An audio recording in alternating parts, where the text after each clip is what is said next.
Golden State Media Concepts Sci-Fi Podcast. Together we dive into the world of sci-fi and science fiction. From episodes of Star Trek, Star Wars, to The Walking Dead, Resident Evil, all the hot new science fiction movies from the back doors of Marvel or DC. The Golden State Media Concepts Sci-Fi Podcast. You'll never look at science fiction the same way again.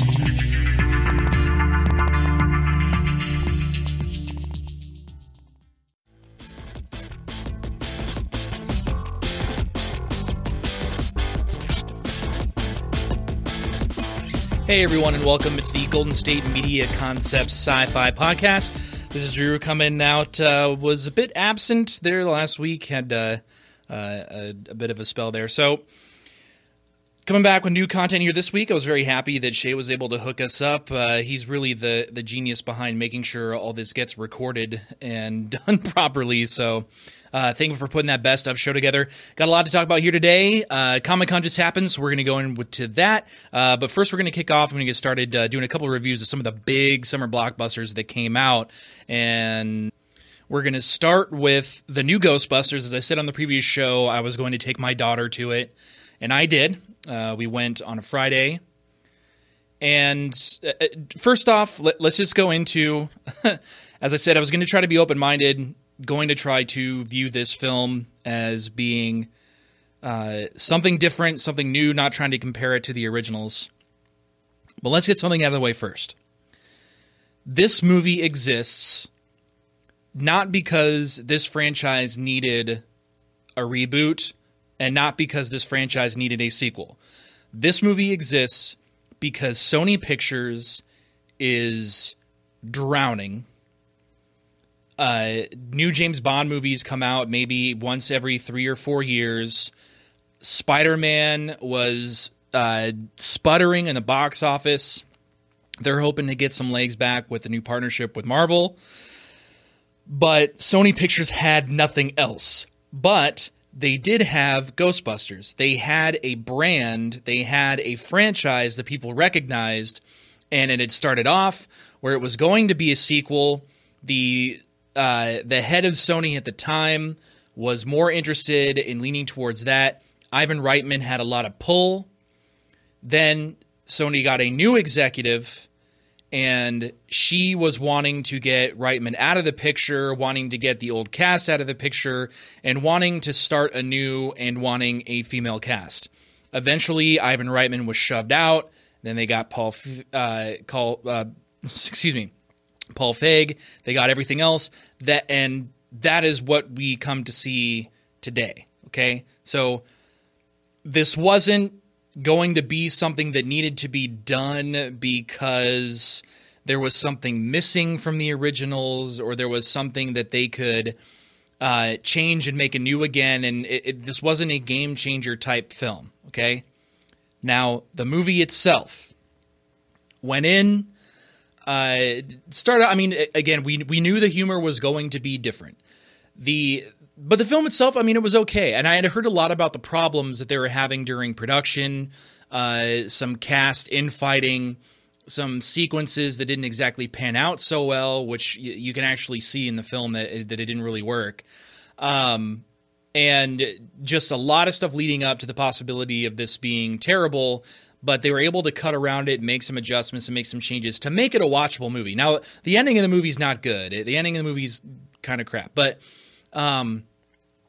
the comedy was fine. It's everything that you expect from those people and that expect from Paul Feig. So that wasn't going to be something new. They weren't going to change up the comedy style just because they were making Ghostbusters.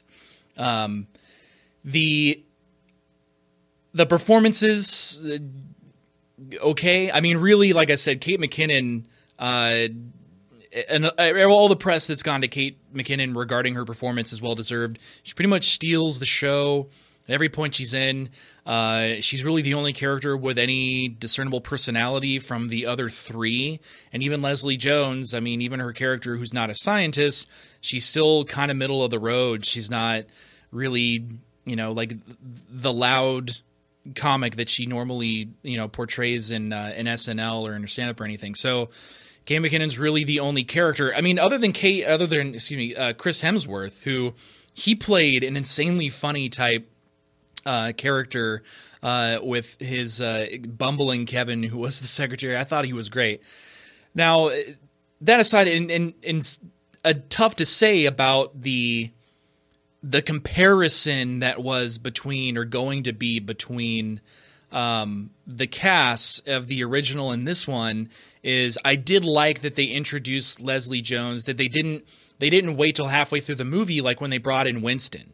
So when they brought in her character, she was integrated fairly quickly because she called for their help, and she just kind of invited herself to the party, which I thought was kind of funny.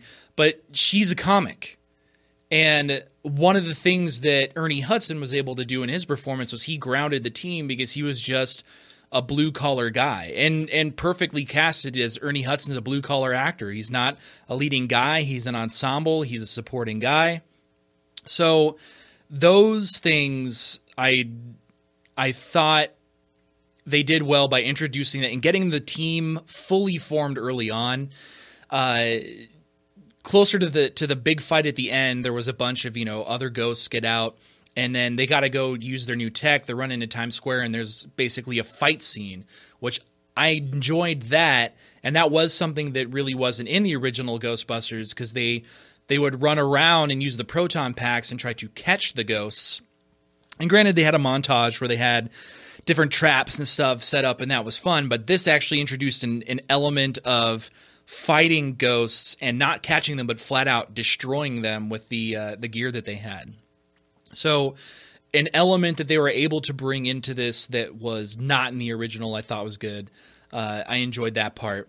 Again, it was a well-made, like as far as a good-looking movie.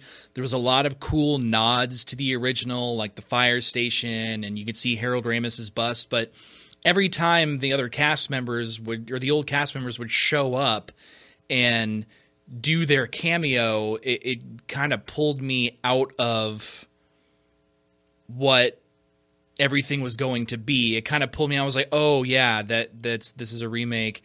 And especially when Dan Aykroyd shows up as the cabbie, and they kind of do a little bit of nod to the type of character that he played, but I was like, oh yeah, that's supposed to be Ray Stantz, and it's not Ray Stantz. It's this other person.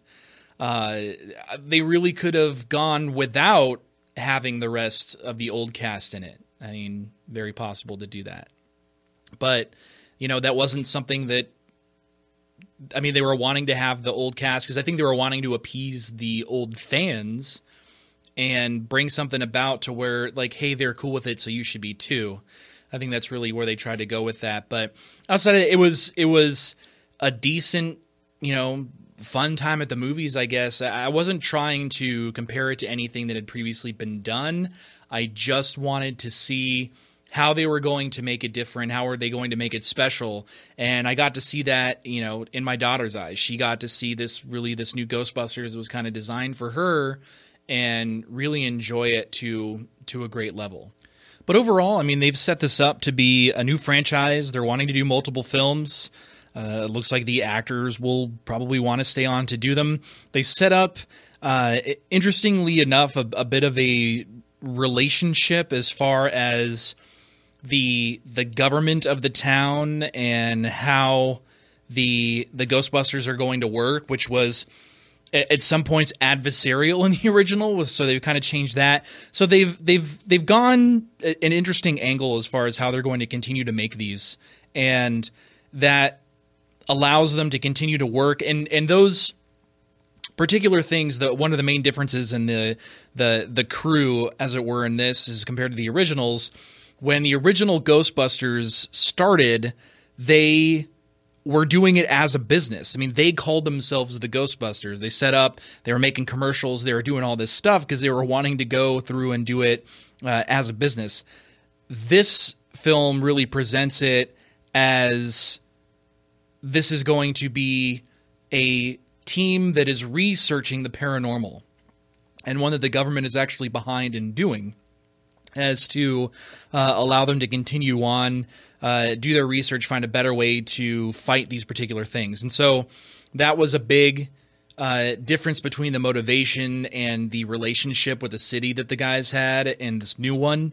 So they did enough to mark their own territory and did enough to establish something new while paying a little bit of homage to the ones that came before it.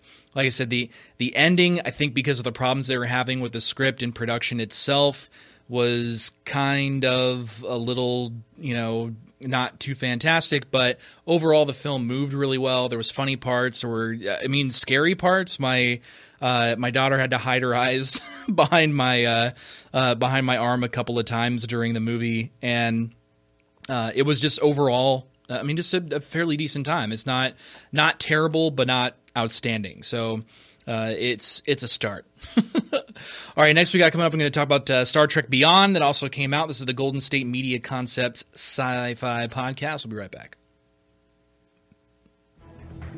Want to find out what movies to go see? Then check out the GSMC Movie Podcast. It's your ticket to the latest movies, whether it's a new blockbuster event, romantic, comedy, or action flick. This show has got it all covered. They talk some what to go see now, don't bother, what's hot on Netflix, and everything in between. That's gsmcpodcast.com/movie-podcast. When it's all about the movies, it has to be this new show. Don't forget to like them on Facebook and follow them on Twitter. Visit gsmcpodcast.com for more info.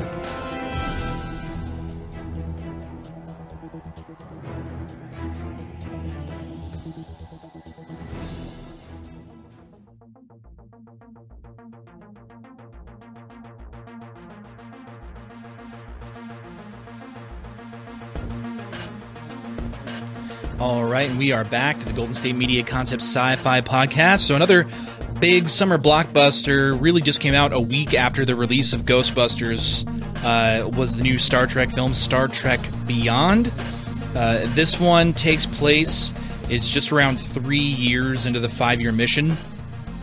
And the crew, as it happens to be coming about, it begins, obviously they've been out there for quite a long time, and Kirk's really going over the dynamic and how the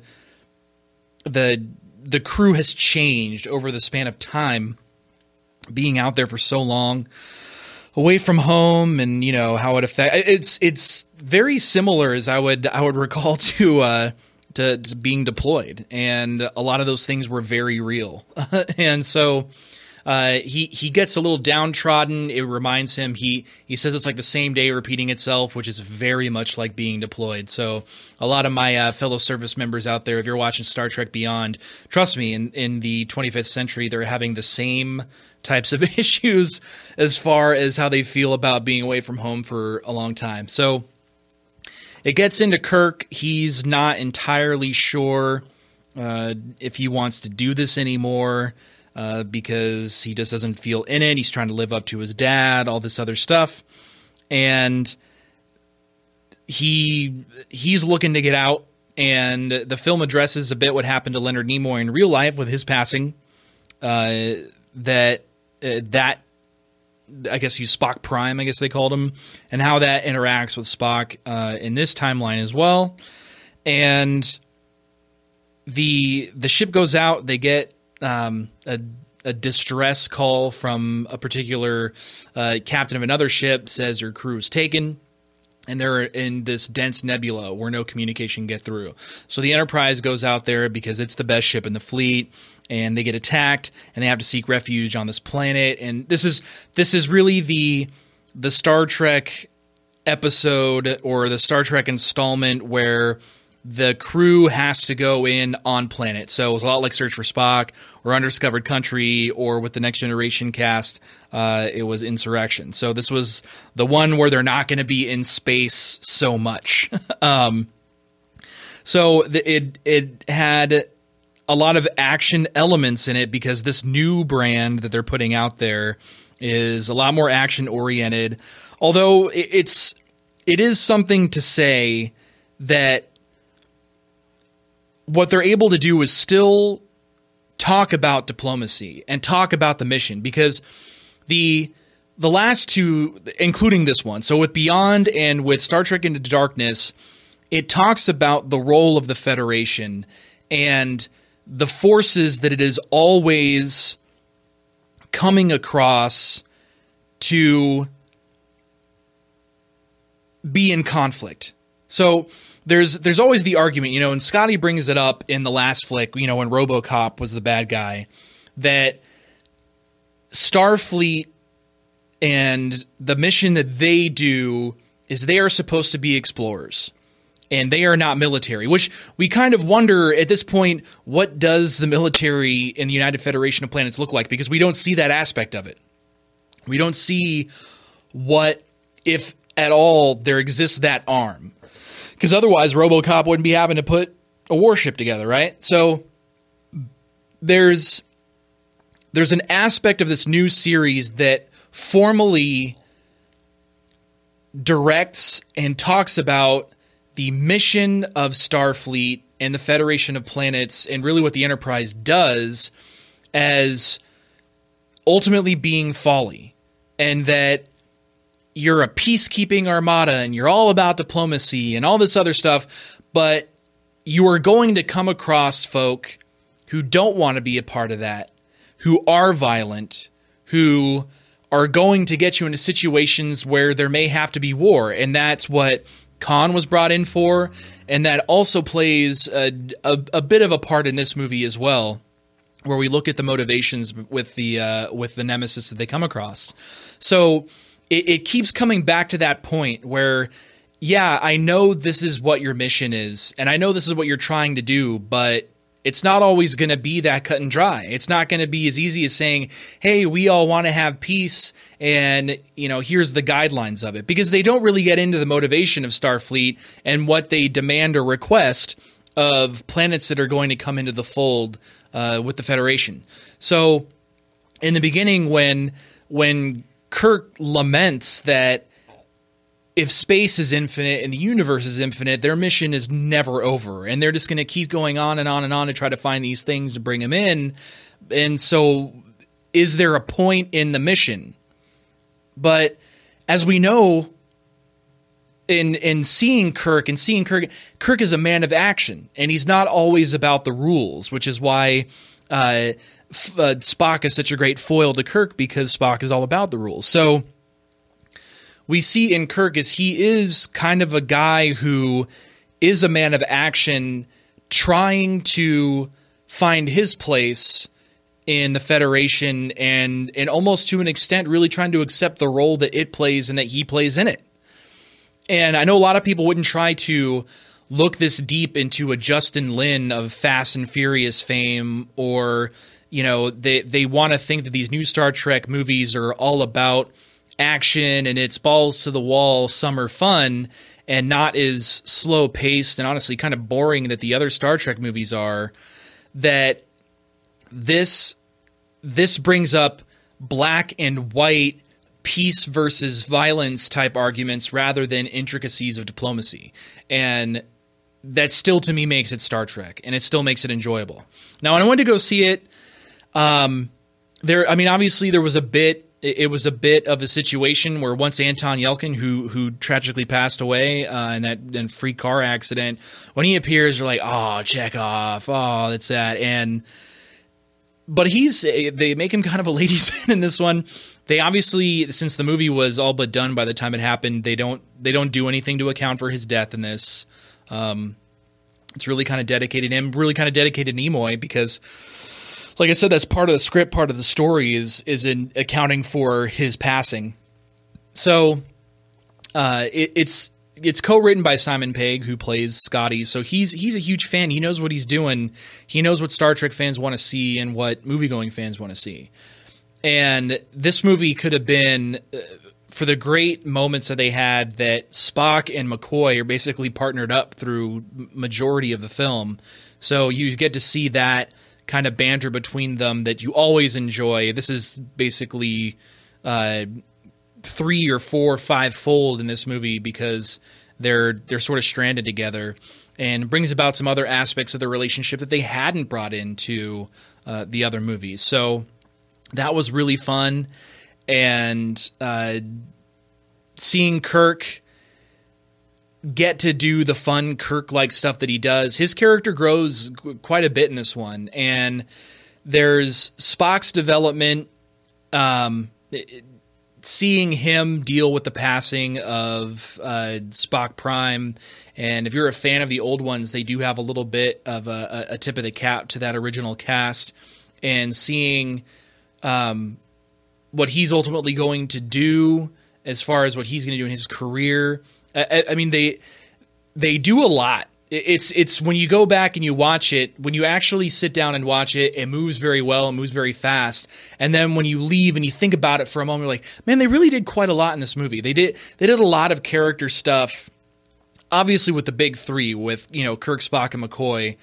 And they did a lot as far as moving Spock and Kirk, because this is really all about their journey of where they're moving on to, and the doubts that they face, and how they're reinforced or reaffirmed, re-strengthened by the people that they surround themselves with. And ultimately, this series is not about boldly going where no man has gone before, although, you know, it's a big thing, or no one has gone before. I guess they kind of PC'd it up. This is about family and a sort of band of brothers with some sisters in there as well. Obviously, I'm going to give Uhura the credit that the people that you come to have as your family and take into your heart as a crew in the job that you do, and everybody working together for this task. This is the Star Trek is about the people that are on the ship, not the mission that they're trying to fulfill. So they continue to do that, and I think it's going to go on strong. Whether they recast Chekhov, I've heard that they don't want to do that. So they might try to find some way to have him make his exit, whether he retires or they find some way to possibly kill him off for the next one. But it keeps going strong. Star Trek Beyond, go see it. It's insanely fun, really funny, great action, great music as well. All right, when I come back, there's a whole lot of stuff that happened at San Diego Comic-Con this year. I'm just going to touch on the few light points that you might be interested. This is the Golden State Media Concepts Sci-Fi Podcast. We'll be right back. Tired of searching the vast jungle of podcasts? Now listen close and hear this out. There's a podcast network that covers just about everything that you've been searching. Hey! The Golden State Media Concepts Podcast Network is here. Nothing less than a podcast bliss with endless hours of podcast coverage. From news, sports, music, fashion, cooking, entertainment, fantasy, football, and so much more. So stop lurking around and go straight out to the Golden State Media Concepts Podcast Network. Guaranteed to fill that podcast itch. Whatever it may be. Visit us at www.gsmcpodcast.com. Follow us on Facebook and Twitter, and download us on iTunes, SoundCloud, and Google Play.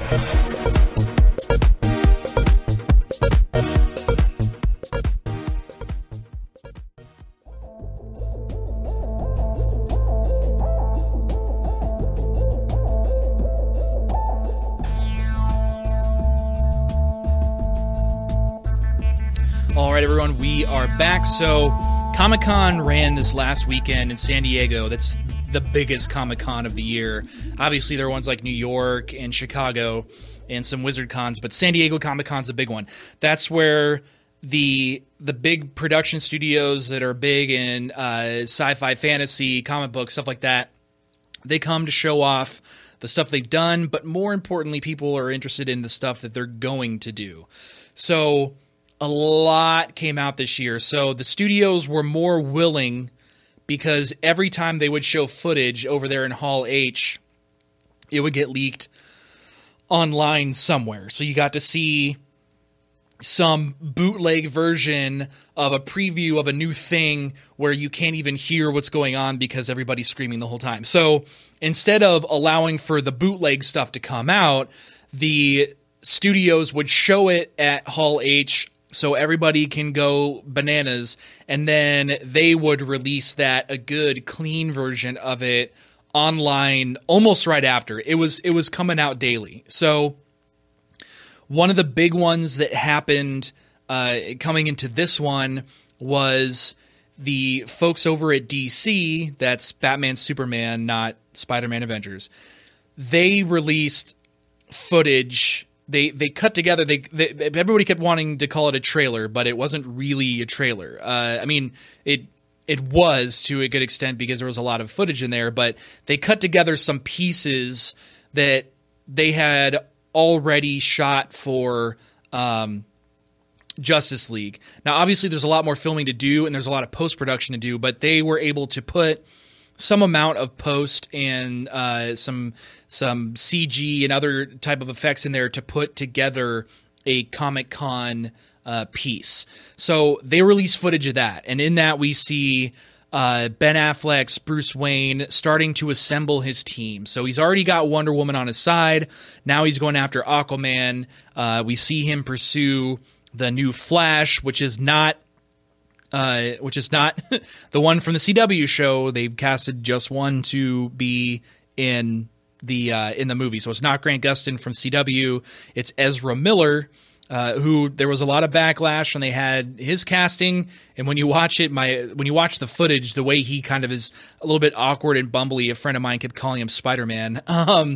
The characterization is somewhat familiar, but there's a little portion of that where Bruce throws his batarang and everything slows down, and you see how the Flash perceives time and speed and everything. So they were able to do a little bit of post to put this reel together, and it was really just kind of a reel with some exciting music and stuff. There's obviously a lot more they have to do as far as getting that film together. No shots of Superman, and really no... They make mention of him. No, in fact, I don't even think they make mention of him. But he's going to be in the movie, so we're kind of seeing how does he come back into the fold. Because when you watch Batman vs. Superman, you are to believe that he died, but at the end, the way the rocks live, is he not? So in any case, Henry Cavill does not appear in the footage. He does appear in the panel, though, because it's going to be whether Superman comes back at the very end of the movie or halfway through, whatever it is. We don't know